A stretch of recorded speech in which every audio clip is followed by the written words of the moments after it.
Здравейте! Казвам се Нели Банкова и съм на 54 години. От 40 години съм с диагноза псориазис вулгарис.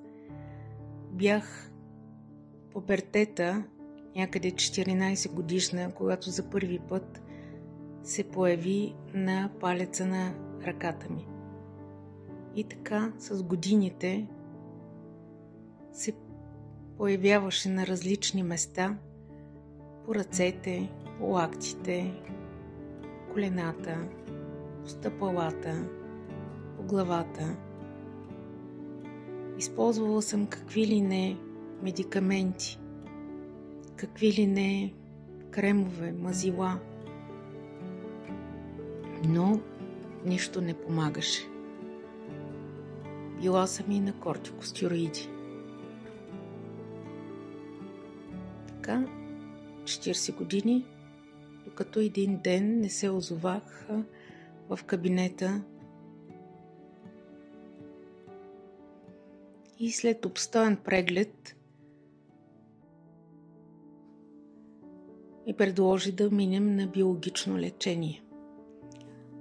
Бях чела за биологичното лечение, но досега нито един лекар не беше ми предложил да се лекувам по този метод.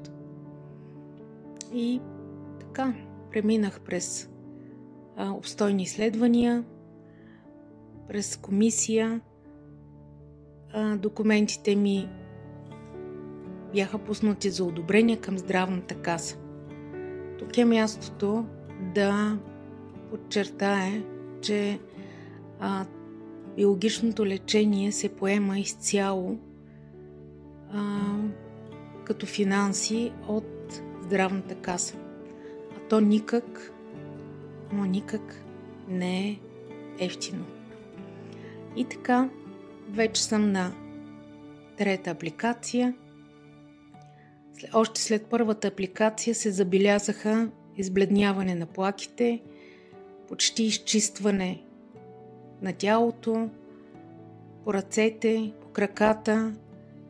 И ето вече след трета апликация аз нямам и следа от псориазис, за което съм много, много щастлива и благодарна, че съществува биологичното лечение.